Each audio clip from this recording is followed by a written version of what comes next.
Nope. Up there. 40 years. Guys, here we are. Wow. From the 80s. With me, as not always, is Casey. Hi, guys. But he's back. I'm excited to talk about this one. And, yeah, there's a lot of things going on, man. A lot of things going on. Particularly anniversaries of pop culture things that we all love, right? This is a big year. What, 40 years ago was a big year. Indeed. I mean, we've got some real, heavy hitters that are turning 30, 35, 40, and 45. Yeah, just the other day, I was like, oh, wait a second. Alien is 45 years old now. Yeah, I know. Yeah, I know. Dawn of the Dead is 45 years old. What the fuck? I had thought about suggesting Alien to talk about today, and then I don't know, something about 16 Candles popped in my head, and here we are. Well, we got, listen, it's we're going to talk about 16 Candles. This is... I almost wore my Ferris Bueller shirt. Now you're wearing that. I was like, I should have, man. Should have. I should have. You got to be on brand, bro. Yeah, exactly. That's a triple feature that I'm doing soon. I failed you. Weird Science and Safe Gentle viewers. Okay. Here's Buck Danhausen. But so, yeah, 16 Candles, man. 1984 is a banner year for pop culture. So many things. And that we will talk about on this show. You know what I mean? So I'm sure some people are going to be like, when are you going to talk about Ghostbusters? When are you going to talk about Gremlins? When are you going to talk about The Karate Kid? Yeah, it's all 84. Yeah. You know, when are you going to talk about Bachelor Party? Is that 84? Yeah. Oh, man. I'll so watch Bachelor Party. Revenge of the Nerds. Wow, I sent you that Revenge of the Nerds thing. I haven't think about that, too. It's, I haven't. It's a hell of a year. So we got a lot to talk about. But, Casey said, hey, let's do 16 Candles.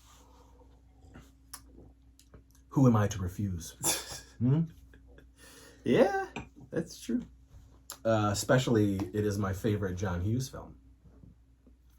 So I will talk about it any time, any day. I thought it was Weird Science. Weird Science is my second. Okay. Ferris is my third. Okay. You know? When it comes to that bunch, where he was doing 84, 85, 86, because I do really like Uncle Buck a lot, which is 89, which to me was really his last, good movie, as far as I'm concerned. I know lots of people love Planes, Trains, and Automobiles and shit like that, and he wrote the Home Alone movies. He didn't direct those movies. And I'm not a huge Home Alone guy. So it's really that first batch. And while I love The Breakfast Club, it's even below Uncle Buck for me. And that's only because growing up, man, it was just in my face all the fucking time. Yeah. Everybody loved The Breakfast Club. It was just in your face. Turn the radio on and that goddamn song by Simple Minds is playing. It's still, you turn on an 80s, You turn on a classic, 80s even a smooth rock. You're just always going to fucking hear that goddamn song. For and sure. I'm just yeah. I'm tired of it. So I do like the movie. I own the movie. I could recite the goddamn thing backwards and forwards. It's just, it's not the others. So where's Pretty in Pink for you? Even below. Okay. Yeah. Okay. It's. I thought so, but I prefer when Hughes gets goofy. Yeah. Yeah. And he does that with Ferris, Weird Science, 16 Candles. Yeah. For sure. He wrote the vacation films. Those are goofy. I want the mix of the earnest and heartfelt with the absurd and goofy. Right. And he even did it in Uncle Buck. There are things in Uncle Buck that are nonsensical. in a sensical environment. You know what I mean? And I like when he does that. When Hughes does that. And boy, does he do it, you know. I mean, he's had fucking characters looking at the screen from the beginning. From the get-go, and started talking to the screen and shit like that. And odd things, you know, I like that. So, and 16 Candles was his first directorial debut. And he wrote it in like 2 seconds, right? I mean, this guy, John Hughes, fucking... He's like Stephen King. It's insane. It's insane. Here's brilliance. You know, every interview or, you know, I have a pretty rad book down here that I recommend you guys get because it's enlightening. It really is. I actually got it as a gift for people, too, because I was like, you got to read this. Why haven't I read this? I don't know. Yeah. This book is amazing. I feel like I've read some of this, maybe just here at your house. This goes so in depth, not with just the movies, but who he was as a person, how troublesome he was, how, you know, angsty he was, kind of babyish as well. He had some tendencies that were a little bit bratty, but he's a genius as far as I'm concerned, and this book goes deep with that. So I recommend you guys, if you're a fan of this shit, check it out. I hope so, if you're watching this. So, I mean, you know that, you know, he was a writer. He wrote a ton of movies before he even started fucking directing. He was part of National Lampoon, all that good stuff. So he already sort of had a prolific writing career. And then 16 Candles comes along. You know, I think it was it was real. It was destiny, and I don't believe in any of that shit. But it was destiny when Anthony Michael Hall is playing Rusty Griswold in Vacation, written by John Hughes, and John Hughes is like, this kid has got it. And basically he's like, you're going to be in every movie going forward for a while. Yeah. That pairing is just He's magic. a real Lance. And that's right. Yeah. You guys won't know what that is. Whatever. But, yeah. DiCaprio and Scorsese. Sure. Sure. But, yeah, man. I don't know. So, I would imagine that our coming to 16 Candles was very different. It is. Betwixt the two of us. It is. Yeah. I can tell you mine was you, because I remember, you know, I'm a big John Cusack fan, and you were like, this is, I think it's like 2000, I think, like 99, 2000. In the year 2000. Yeah, and you are like, oh, well, yeah, 16 Candles, man. And I was like, you know, I've never seen that movie. And you were like, what? You like John Cusack, but you've never seen 16 Candles? And I was like, you know, I've seen the poster a million times and certain things, obviously, in history. But no, so I remember renting it or whatever that weekend, or maybe borrowed it, I don't know. But I remember being like, well, fuck. Like, this, I can't believe I've been missing this my whole life, and I instantly fell in love with it. And, you know, we'll talk more about all the things I love about it, but yeah, I remember being like, oh shit, okay. And like, this isn't a John Cusack movie by any means at all, though there's 2 Qs for the price of 1, which is cool. But yeah, I just I remember being like, oh fuck, like I can't believe I've been missing this. Because I love, like, for me at that time, Weird Science and Ferris Bueller I had seen ad nauseum, like both of those movies, so many times. So that was another weird, and Breakfast Club, and even though I don't love Pretty in Pink, I had seen it quite a bit. And yeah, it was weird. It was really weird thinking about it now. Like, why didn't you watch it when you've seen all the rest of all the catalog? Uncle Buck, like, we'd watch that at the grandparents' house. Like, I don't know. Yeah, it's weird. So, yeah, that was my coming into 16 Candles. Mm-hmm. Did you see it in the theater? No.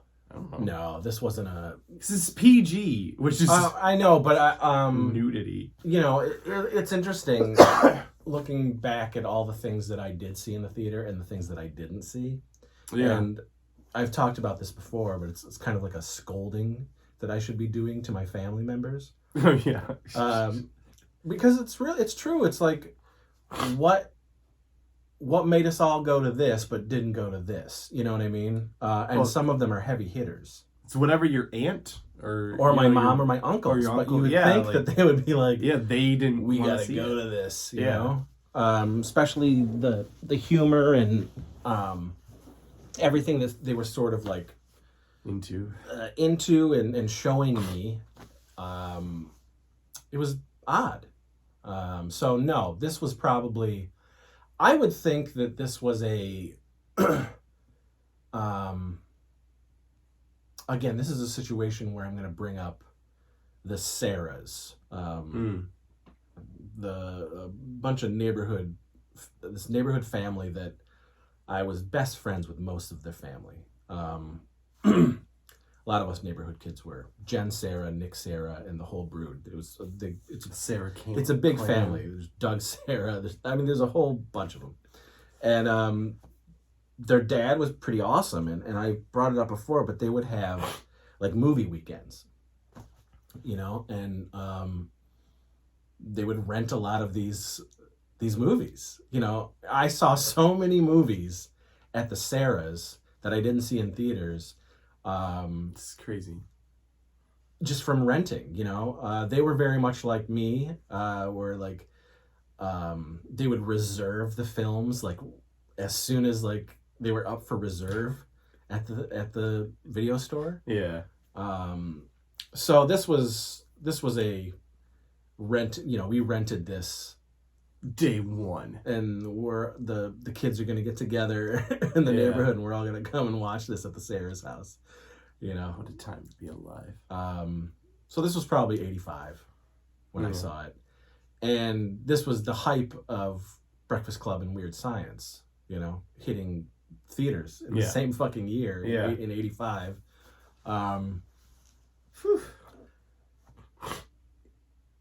So lots of things went over my head, you know, because I was fucking 85. I was 8 years old. Yeah. But lots of things didn't, you know. Dumb humor is dumb humor. Yeah. Stupid humor is stupid humor. So it's going to make people giggle. It's going to make people laugh. And I 100% loved Anthony Michael Hall in this movie. Yeah. He was like the gateway. Him and his nerds in this movie were the people that I like. Yeah. These are my people. Yeah. You know? Yeah. I looked up to these geeks, you know. Yeah. Farmer Ted. Farmer Ted. And of course, like the music in the movie, like and the music in the movie I was already aware of, you know, which was awesome. Yeah. And it was the music of the time, at least a lot of the people that I was around. Do you think that would have been your first specials? Like, is it the first Again, time I talked about this. Like, I listened to ska without even knowing it was ska. Yeah. You know That's I mean? I wouldn't. Family members did not tell me this is ska music. Because quite frankly, I don't even know if they knew it was called ska. Do you know what I mean? Probably not. It was just the music song that they were listening to. Yeah. Like, you know, again, I always go to my Uncle John and my Aunt Suzanne because those two are the ones who had a lot of the weird stuff, you know, really weird stuff, like the Devo and B-52s and, you know, that type of stuff, and Oingo Boingo. But madness, you know what I mean?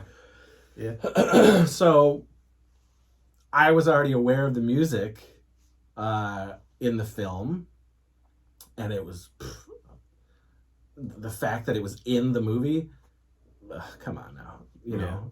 And then as you got older and as you like sort of no more music, no more films, no more John Hughes. Yeah. You sort of realize that, man, this John Hughes guy, this cat knows what's up. Yeah.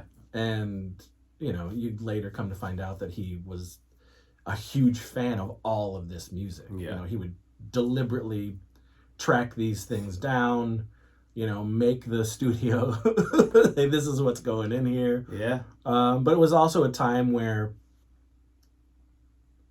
soundtracks and movies went hand in hand. You know, like this was huge. You were making money both ways. Yep. You know, and it was integral to sort of the marketing back then. That soundtrack better be fucking hitting on all cylinders to push the movie. And vice versa. You know what I mean? Yeah. There was always a hit, you know, attached to a lot of films that we were growing up with. What would be the biggest hit for this? The ending song? 100%. Yeah. Which is a great song. I mean, most of this soundtrack is fucking phenomenal. It just is. I love it. And you can go down the line of Hughes films, you know? Oh, yeah. And, so, but yeah, that was definitely the first time. Yeah. Now I can say, like, as a kid, 100% Weird Science was the go-to John Hughes film. For me, mine's always been Ferris Bueller. I know you, but for me, it was Weird Science. Weird Science hit everything. I mean, it does. That I loved. Yeah. And, you know, that was my favorite up until probably, I would say, late teens. Yeah. And then the more that I would watch, I think just the more that I would watch these movies and the more sort of like my sensibilities changed as far as being a filmmaker, being a writer, being a storyteller, and things hit differently for me as I got older. You know? I am not taking away from Weird Science because it's neck and neck. 16 Candles and Weird Science. It's, you know, to me, there's nothing wrong with Weird Science. You know what I mean? It is a fucking amazing film. But something about 16 Candles sort of puts it above. It might be because there's a chunk of the atmosphere and feeling of 16 Candles that sort of gives me a much more nostalgic feeling as far as the time period is concerned. Maybe as, you know, we were going into the 90s and in those mid 90s and shit like that, it was sort of a kind of a blanket, you know, to sort of, man, I wish this decade felt like what it was back then. Because I've said this before, like even in the 90s, I was sort of longing to go back, feel those 80s again. And the cutoff for me was definitely like 95, and then it changed. Things just changed, and I didn't like aesthetically and pop culture wise. I am just not. Just went downhill from there. I'm not a fan of the 90s. You know, on a personal note, the 90s were fantastic. A lot was happening for me. But pop culture and aesthetically, it was a rough period. Hideous, repugnant. It's like Miracle Whip. Disgusting. But, yeah, 16 Candles, man. What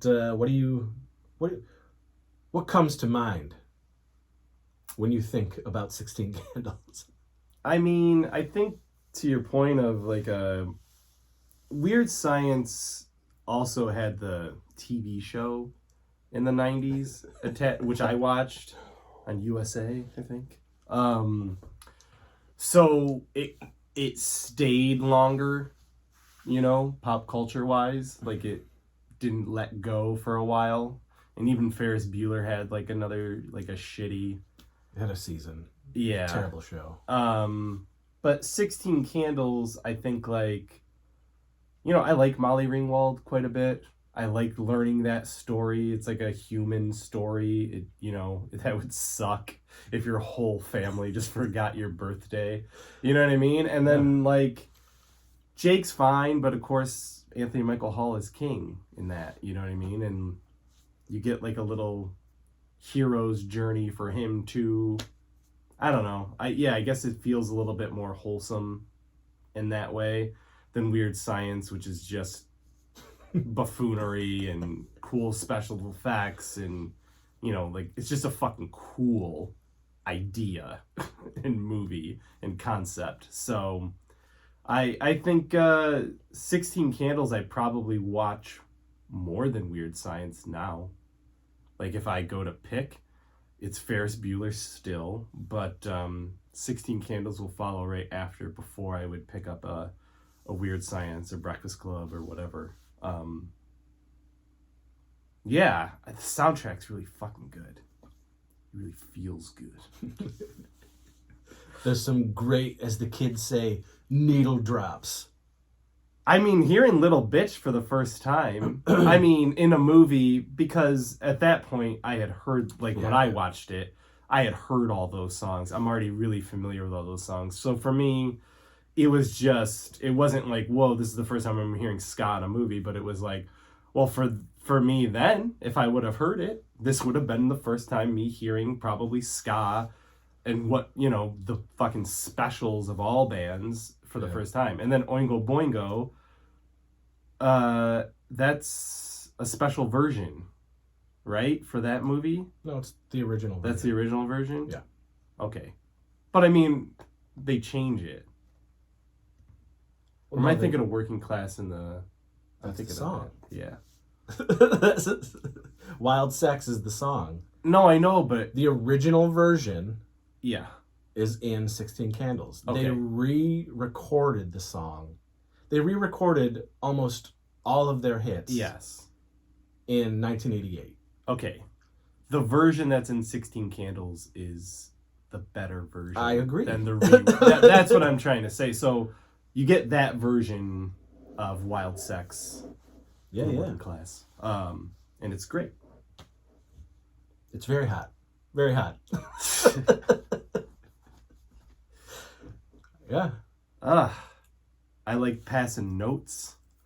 Because you remember that from being a kid. Everybody fucking did. Yeah, man. Do you like me? Yes or no? Maybe. Those stupid fucking things. Those quizzes. Yeah. 16 Candles is a movie that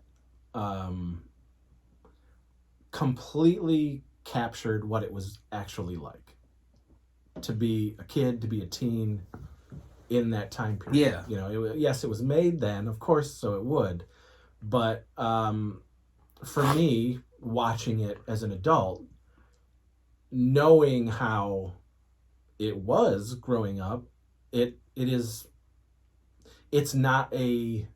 And Hughes was great about this, is that he really captured what it was like to be young. Yeah.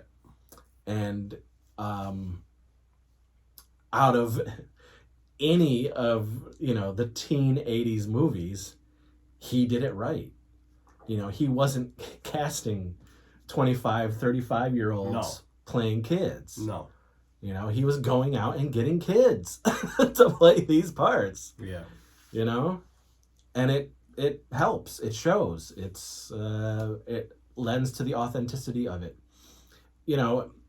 In interviews, actors talking about it in the book, you realize that John Hughes was a big kid. Yeah. He didn't want to grow up. He was very much felt like he was a part of the kid group, the teen group back then. Yeah. And how old is he at this point, though? Oh, John Hughes, he's probably like 67 when he's doing 16 Candles. I don't know. He's probably like 30. He's probably in his, super old either. I know. 80s 30 is not. Well, 80s 20, 30 24, is 15. 30 anyway. Yeah. Yeah. 80s 30 is you could pass as a 15-year-old. Right. Back in the day, well, or you can pass as a 45-year-old. You're one of the two. I mean, the fucking Keatons are like... They're in their 30s. Yeah, I know. They're in their 30s. Yeah, so which is... And they insane. got teenage kids and everything. Like, it's in... Alan Thicke. He was 30, right? Was 32 when he started growing pains. Yeah, that's what I mean. So he looks like he's 45 in that, and he's not. But yes, like I remember, so, you know, I'm rewatching it, and it's going through the opening shots, and you're seeing all these shots of high school. And, like, that's just it. Like, you don't get shots like that anymore. For the most part, they just cut those kind of things down to, like, a 2-second montage of shots.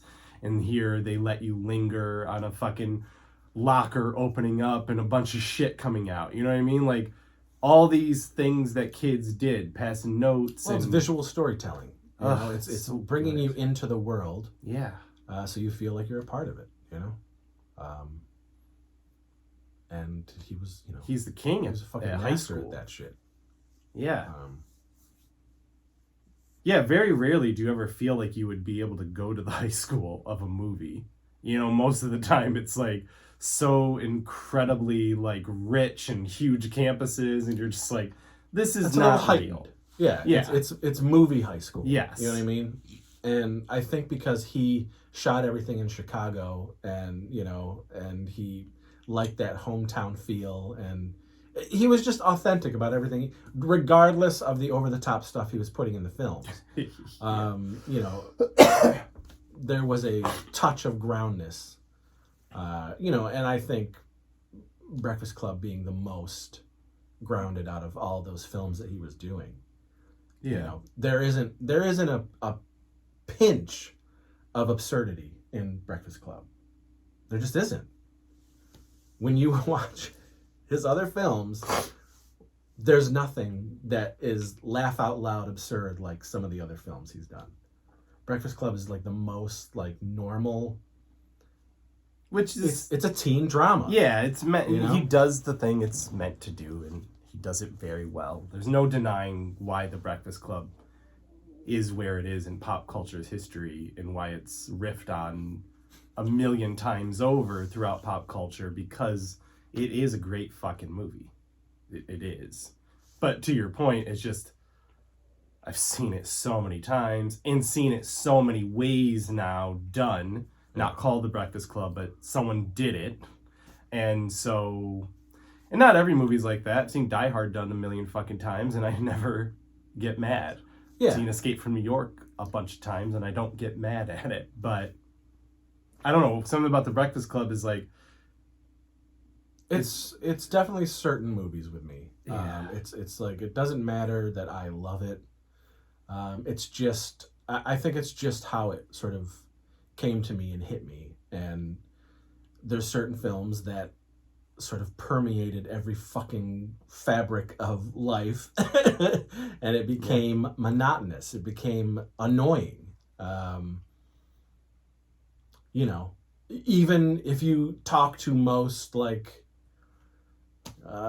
people our age or a little older, and you ask what's your favorite John Hughes movie, 9 times out of 10 someone's going to say The Breakfast Club. Not me. Yeah. You know, but hey, that's fine. it's you know, it's a prominent film for a lot of people. Yeah. And it was for me growing up, but it was just so much. It was too much. So And it didn't have Long Duck Dong. it did not have Long Duck Dong, who is hilarious throughout the whole movie. Yeah. I mean, can't do that nowadays. Would never in a million years happen. And that's another thing. That's like, all the things about most 80s movies. You know, if anyone's going to do a movie like 16 Candles today, it's going to be me. You know what I mean? Like, because I don't give a fuck. You know, this is a movie that's on those lists of people who would cancel it. You know what I mean? I remember there were articles a few years ago. Yeah, there was. Like, yeah. Oh, we got to get rid of, like, Revenge of the Nerds and 16 Candles and blah, blah, blah. It's like, get the fuck out of my face. Like, grow the fuck up. Well, you're probably not on this channel. You're probably not watching this. No, it's just like, ugh. Like, it just was so, oof. Oof. You know, my God, I can't get down with that bullshit. No, it was of the time, and it still remains a hilarious. Yeah, yeah. It doesn't make me feel any differently watching it.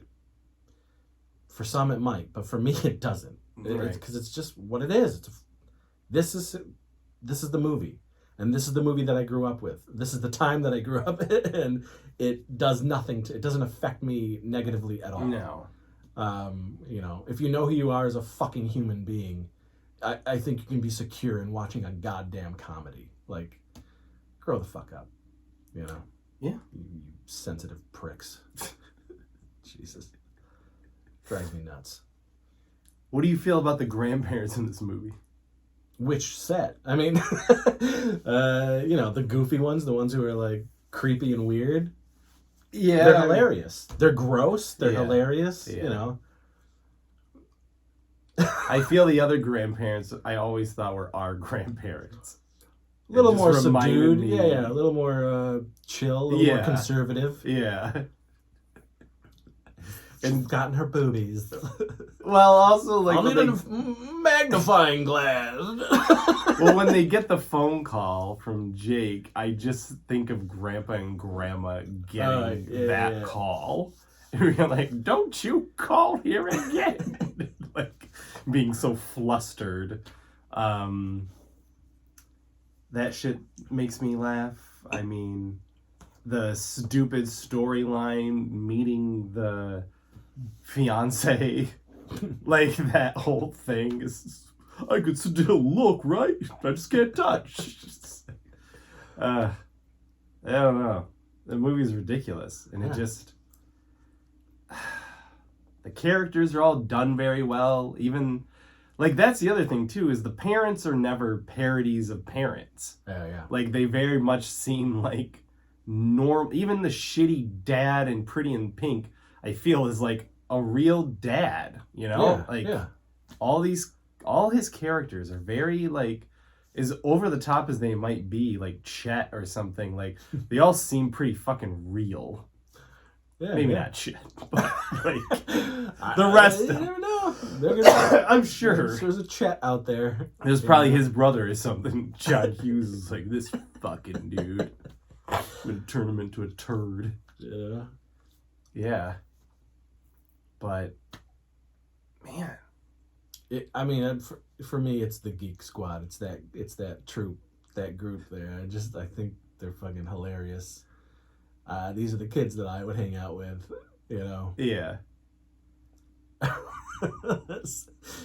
And you know, I like how they think they're, you know, cool. Yeah, they're just them, and they do them, and I like that. And you know, Farmer Ted is Farmer Ted. I like that they go to the dance. You know what I mean? Because it's like, when you're in a small town, you don't have many options as far as things to do. So even though I am not a dancer, I never have been, I would still go to see, like, my friends. You know what I mean? Or when I got older, try to dance with a girl in my class. You know what I mean? Like, again, it's another very high school human experience doing that in these little fucking cliques of people. Sherman, Illinois is a happening place. Yeah. You want to go there, you know? Yeah. So, great flick. Yeah. Great movie. 40 years old. Whew. And I watch it often. To me, you know, everybody has, like, feel-good movies. You know, comfort food, if you will. You know, security blankets. 16 Candles is one of those for me. I could watch it any day of the week. Yeah. You know, and I'll still laugh. Yeah. And I'll still smile. And I really love the film. And it's my favorite Hughes.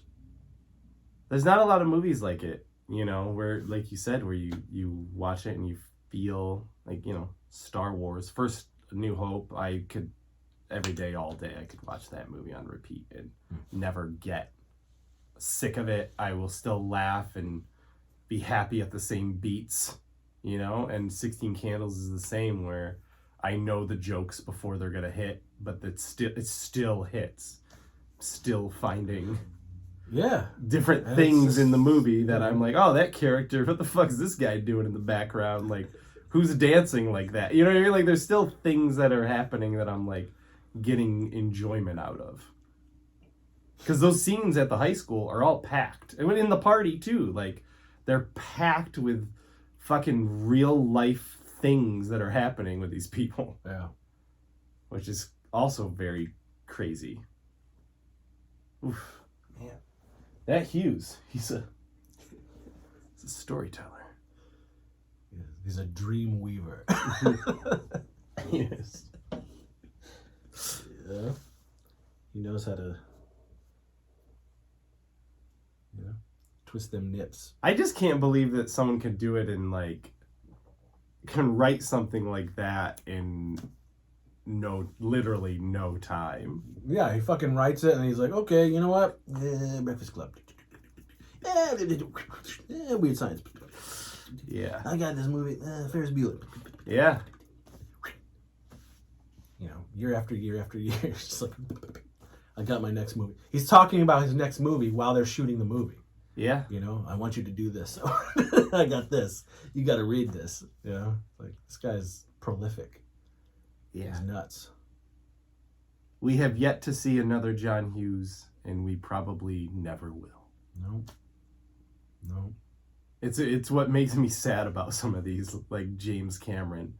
Like, that's it. Like a whole, or Guillermo del Toro. Maybe another one will come around, but like, there's just certain people who know how to do what they do so well that like a whole genre is almost broken due to them dying or retiring or whatever. You know what I mean? It's just like... Yeah. I don't think I've ever felt like I was in high school again since John Hughes. I mean, really. I like American Pies and shit like that, but like, they don't fucking feel real. They're 28-year-olds playing fucking 16. Yeah. Like, they're not those characters. So... That's true for me. I mean, definitely for me. I mean, I don't hold it. No, I mean, when's the last time you laughed?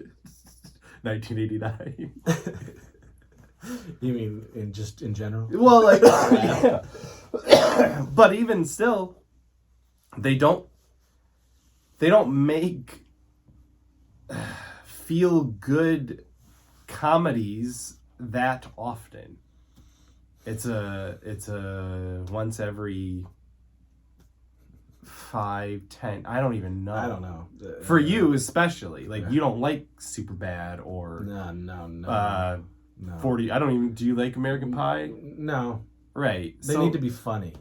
Yeah. So these movies aren't funny. So when's the last time you were like, this is genuinely guffawing me? Lately. With comedy? Yeah. You know what I mean? I don't know. The Other Megan, like that Adam Sandler. Did you ever see that one with David Spade and he dates this girl and she's all crazy? I didn't laugh at that. I don't see. I mean, I did laugh at Hubie Holloway. But yeah, there's no, for me, I don't know. It's just because like I find comedy of today very generic and sort of samey. It takes, it's somebody like that Kimmy Schmidt or something like. Weird... it's those types of people. Yeah. The Tina Feys who create like 30 Rock and shit like that, and Amy Sedaris and the State. That group, the David Waynes and all those guys. Yeah. That is the humor that I still laugh at and still find very funny and appealing, and the rest of it is just sort of generic gobbledygook, and it doesn't hit me, and that's whatever, that people love what they love, and but for me it doesn't do it. Like, I don't like the Seth Rogens or the Jonah Hills, or I don't find those people funny at all. I find them quite repugnant, and so those... in a movie, because I mean, like, you like The Boys, like there's things like that he's done, or the Turtles thing. Like, there's things, for me, I think Seth Rogen does have his merits, but it's mostly behind the camera. Seth Rogen does not make me laugh. No, as a human, no, he doesn't. But there's things he's done or his name's on where clearly he gets but some shit. He ain't writing The Boys. You go and look at... And tell me how many episodes it's probably it's Kripke and it's whoever not, he's doing. He can sit back and say, I'm a producer. Yeah. Fuck you, Seth Rogen. You're not writing this shit that's making me laugh. So, no. That's for you. I don't care about Seth Rogen. Definitely don't care about Jonah Hill. But I'm saying that pack, that group of people, Paul Rudd, take him out because he's funny. And he can work in a lot of that shit that I find funny. Yeah. You know? Well, he does great with David Wayne. Amazing. He does amazing. You know, and I think he does great when he's away from those fucks, those Judd Apatow fucks who Judd seems to think are so goddamn funny. Like, I don't find them funny. So no, there are no John Hughes. There's no movies like that. Yeah. It's not happening these days. People try. It just, you know, maybe it hits for other people, but for me it doesn't. So I think part of it is bygone era. They're not kids too anymore. You know what I mean? Like, it's very rare that you're using kids in a kids led thing. It just depends. Not all. Depends, like, you know, Fear Street, that felt... Problem is, like, good. There's a, you know, and I'm a culprit of this. You know, we sort of, all of us people who sort of grew up with all of this pop culture from the 80s and become creatives, you want to sort of emulate and homage and pay tribute to everything that you grew up with, the things that inspired you. Yeah. Whether we do it or not, that's up to the viewer, you know? But at the end of the day, there's no John Hughes other than John Hughes, you know? Like, there's no John Carpenter outside of John Carpenter. These are very singular human beings who did something very special. Yeah, for sure. So rest in peace, John Hughes. Go see 16 Candles. Go see it. It's out there. It's on Tubi for free. But you should, you know, physical media, you should own it. It's I have a beautiful release of it, Criterion Collection. You should own it. Oh, no, it's Arrow. It's Arrow. Yeah. Criterion is the Breakfast Club. I do have that, but I have the Arrow releases. Beautiful releases. But yeah, great fucking movie. It is. We'll never see it again. But we had it, man. That's it. We had it. Yeah. In the greatest decade of all time, we had it. So let us know what you think. What's your favorite scenes? What's your favorite soundtrack bite that they added in there? You know. Who's your favorite character? Well, I was going to say, do you like Jake Ryan? Or are you not into Jake? Jake is very milquetoast. Jake to me, take it or leave it. You know, she shouldn't be with Anthony Michael Hall either. No.